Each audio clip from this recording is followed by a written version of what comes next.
Bwanacyambwe ni iwabo w'inka cyane inyambo, ni iwabo w'inka. Mu Rwanda hari ahantu hatatu hakunze kuba inka zirimo inyambo, ni ukuvuga Induga, iriya Nduga ngari muri rusange yo bitaga Nduga ngari, kuvuga akarere ka Kamonyi, Muhanga, Ruhango na Nyanza, aho habaye inka nyinshi nyambo. Mu Bugesera naho habaye nyinshi, ariko nta nyambo zihavugwa nk'aho uko ari hatatu. Ngiye kuvuga ni ukuvuga ntabwo Bugesera havugwa nk'ahantu hatatu habayemo inyambo, ni ukuvuga iyo Nduga ngari, ni ukuvuga Bwanacyambwe, ni ukuvuga Ubuganza. Ubuganza ni ukuvuga akarere ka Rwamagana na Gatsibo.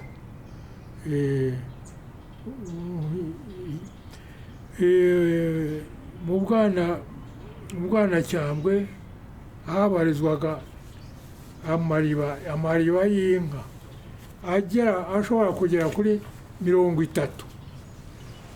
Ubworozi bw'inka buhambaye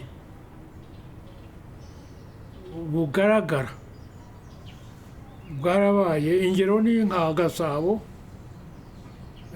amazina yonyine kuvuga Gasabo, Masoro, ariko Masoro, amavuta, na Kicukiro, baravuga akarere ka Kicukiro, ikirundo cy'amase, byatumye hitwa hatyo. Habaye inka nyinshi. Ikimenyimenyi ni umutwe w'inyambo witwaga Niboye. Niboye ubu ni izina ry'umurenge wa Kicukiro, ariko ni umutwe w'inyambo waremwe n'uwitwa Rukari rwa Muhabura ku ngoma ya Kigeli Ndabarasa. Zabarirwaga mu bwoko bw'ibihogo, kubumva ibyo ngibyo, kuko inka inyambo zari mu bice bibiri, igice cyitwa amagaju, cyitwa ibihogo bikaba ari zari zisanzwe mu Rwanda, amagaju zikaba ari izo bagiye banyaga muri Ankole n'ahandi. Izo nyambo izo rero Niboye zari ibihogo. Ubu ni umurenge, ariko hari n'umudugudu witwa Mwijuto. Narabajije ngo Mwijuto cyatumye bawita batyo, nuko inka kera zaranywaga kubera urwunyunyu, kubera kuryoherwa, ntizikuke zigakuka ari uko zihaze zijuse. Bituma rero aho bahita Mwijuto naho bikomoka ubu ngubu, kuba ashaka kumenya inkomoko y'uwo mudugudu. Urumva hose ni hariya Kicukiro, na hariya Gahanga naho ni iwabo w'inka. Kimenyimenyi ni nk'umuhozi, inka zizwi z'Abashakamba. Umuhozi bavuga wabarizwaga Nyarurama ya Gahanga, ni ukuvuga Nyarurama, uriya musozi bita Rebero, ku bwa Habyarimana wiswe Rebero, muri ni Nyarurama. Nyarurama rero ya Gahanga, hariya haragirwaga mu Kinyarwanda haragirwaga inka zitwa umuhozi. Nta gitangaje rero, bisubiremo, nta gitangaje ko abahanga b'inganzo y'ubuvanganzo, mwumve n'irya n'ayo mazina, inganzo inoze, Ikinyarwanda kivugitse, ubuhanzi buhanitse, nta gitangaje ko tubusanga mu Bwanacyambwe kwa Bikungero, ku Mwisi Bikungero wari uzwi cyane. Narabajije babwira ko baje batuye hariya bya Gahanga, yaratuye Karembure, ahitwa Karembure, naryo n'izina rizwi mu Nyakicukiro. Karembure yari hatuye aturutse mu bya Buganza, mu bya Rwamagana iyo ngiyo, nko mu kinyejana cya 10 iwabo, ndavuga iwabo, abiwabo nko mu cya 18. uwo Bikungero rero ni umuhanga, amazina y'inka arazwi, yaranditswe, yatangajwe na Alexis Kagame. uwo ni Bikungero. Undi rero wa kabiri ni Ndangamira ya Muyoboke, wari utuye hariya i Rubungo muri Gasabo. uwo Ndangamira ya Muyoboke yahimbye yise inka, yahimbye amazina mu rwego ruhanitse. bavuga inka ya Biramba, bavuga inka ya Rumonyi, yarigishijwe, nanjye ndanayigishije. inka ya Rumonyi, Rutagwabiza iminege, inkuba zesa mu bihogo, wa mugabo nyirigirira n'ibindi. Ndirikirwa ndebo nyurwa utinye kuvuga izimbuye, nuza muzi murambe shinge icumu, bigakomeza. Byose bipimye ku murongo mu njyana. narabivuze ibyo isano rya muzika n'injyana y'amazina y'inka. abo bahanga rero babikenetse cyane. Mbyibutse ntabwo nzabivuga bihagije. uwo Ndangamira ni Shakespeare wacu. uwo Ndangamira niwe Voltaire cyangwa Molière wacu mu bavuga Igifaransa. niwe Goethe wacu mu Kidage. niwe Camões mu Giportugais, mu buvanganzo bwa Portugal. nabo barimo cyane, nuko batahakunze kumenyekana mu bihugu byacu, ariko ahandi barazi. Camões cyangwa Virgile mu Baromane, Baratini, aririmba ibidukikije. ubu Virgile birazwi mu rurimi rw'Ikilatini.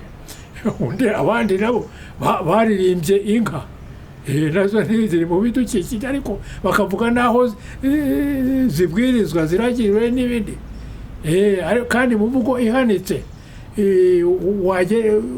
ndabivuga neza kuko dushobora kubisobanura mu bigereranyo, simbitindaho. ariko mu rwego rw'amazina y'inka, muri make, mu rwego rw'amazina y'inka, uruhanika rw'inganzo inoze ni abakomoka mu Bwanacyambwe, Bikungero n'umuhungu we, sinigomba kubitindaho, na Ndangamira ya Muyoboke. Alexis Kagame yagize ati, yaturaze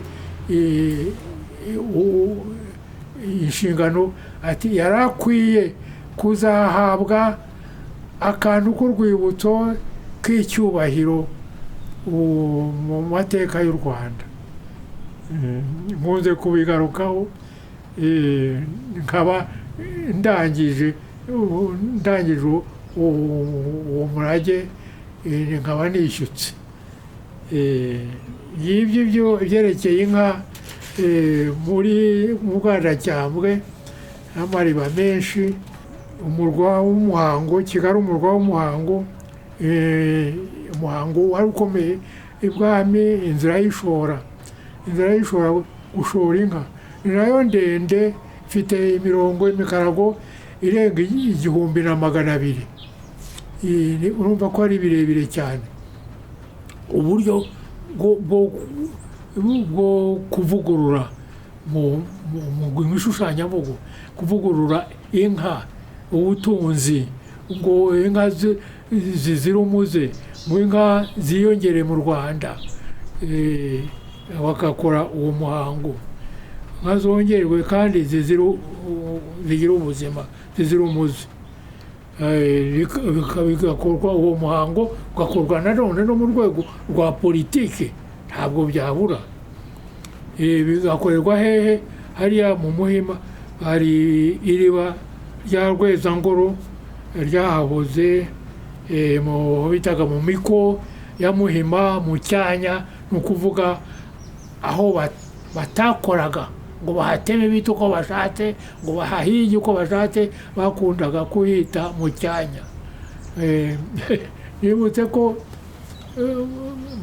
nyuma y'uko hashingwa misiyoni, ubu turavuga paruwasi, misiyoni ya Kigali, ko bavugaga hambere aha mu 1913 bagize umunsi mukuru w'amashami. Abakatoliki barabyumva, umunsi mukuru w'amashami. Noneho bajya gushaka imikindo, mu Cyanya mu Muhima.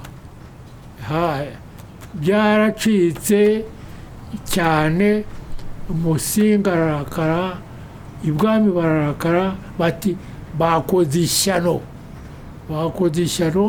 Noneho bagomba kwihohora, bagomba gusaba imbabazi. Abadage babwira abadiri ko bakosheje cyane. Hari Icyanya hakakorerwa uwo muhango cyane w'inzira y'ishora, umuhango wo gushora inka kuzongera mu Rwanda. Byabiraga hariya. Nanone inzira y'ishora yakomeje kuhabera, bavuga yuko Yuhi Mazimpaka cyangwa nako kuri Rujugiro, niko Cyilima Rujugiro umuhungu we, aribwo Kamonyi iriya yayigize umurwa mukuru w'imihango y'u Rwanda, w'imihango. Noneho iby'imihango byimukira ku Kamonyi, ariko iby'inzira y'ishora, ibyo byerekeye inka byakomeje kubera mu Muhima wa Kigali. Nibyo umuntu yavuga ku byerekeye inka no mu Rwanda. Urumva umwanya munini umuntu yazivuga, azivugaho aho amariba, amoko. Ahubwo enda abahanga simbizi bazareba ayo mazi ya Nyabyunyu hirya no hino, nk'aho muri Gasabo hariya bya Kinyinya za hehe, haracyari udusigisigi twayo mariba y'urwunyunyu. Yuko abahanga abanya chemistry babikoraho iki simbizi. Ibyo ni ibibazo biza. Bwana Cyambwe rero habaye n'imitwe, ubwo hari imitwe y'inyambo, bivuga ko habaye n'imitwe y'ingabo, ibyo ntabwo nabitindaho kuko hari ibindi byinshi umuntu yavuga ku Bwana Cyambwe.